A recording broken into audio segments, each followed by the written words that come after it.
Խամենեին սպանված է Իսրայելի ու Միացյալ Նահանգների հարվածներից հետո։ Իրանում սա տոնում են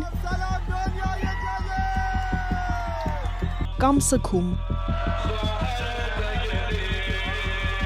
Բայց ով էր նա, 37 տարի Իրանում ամեն ինչ ղեկավարող, առաջնորդող ու որոշող Ալի Խամենեին։ Կողմնակիցները նրան իմաստուն ու բարեպաշտ էին կոչում, ընդդիմախոսներն ու աքսորյալները՝ դաժան բռնապետ։ Խամենեին ծնվել էր Իրանի Մաշհադ քաղաքում 1939-ին, հոգևորականի ընտանիքում, 8 երեխաներից երկրորդն էր։ Երիտասարդ Խամենեիի հոգևոր առաջնորդներից մեկը Այաթոլլահ Խոմեյնին էր, նա, որ 1979-ին գլխավորելու էր իսլամական հեղափոխությունը։ Եվ այդ հեղափոխությունն էր, որ Խամենեիին դարձնելու էր իշխող վերնախավի ականավոր դեմքերից մեկը։ Նա նախ պաշտպանության փոխնախարար նշանակվեց, հետո 2 անգամ անընդմեջ ընտրվեց նախագահ։ 1989-ին Խամենեին փոխարինեց Խոմեյնիին, դարձավ երկրի գերագույն հոգևոր առաջնորդը։ Խամենեին կառավարում էր Իրանը որպես անզիջում բռնապետ։ Իշխանության ընթացքում նրա խիստ հակաամերիկյան հայացքներն էլ ավելի կտրուկ դարձան։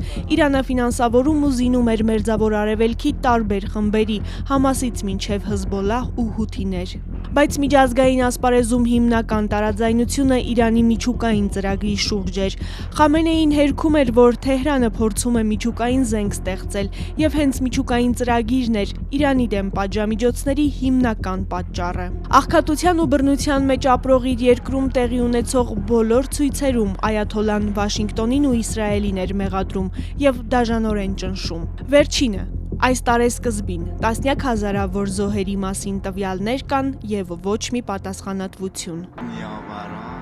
2025-ին, երբ Իսրայելը 12-օրյա պատերազմ սկսեց, իսկ Միացյալ Նահանգները միացավ ու թիրախավորեց Իրանի միջուկային օբյեկտները, Խամենեին արեց մի բան, որ երբեք չէր արել՝ իրեն փոխարինողների անունները գրեց։ Այս ամենից հետո ու միջուկային ծրագրի շուրջ համաձայնության չգալու օրերին ԱՄՆ նախագահ Թրամփը զգուշացրել էր Իրանին՝ վատ բաներ կլինեն։ Խամենեիին սպանած հարվածներն այս հայտարարությունից մոտ 1 ամիս անց եղան։ Միացյալ Նահանգները դա էպիկական զայրույթ է կոչում ու սպառնում շարունակել պատժել Իրանին ամբողջ ուժով, քանի դեռ վերնախավը չի հրաժարվել միջուկային նկրտումներից։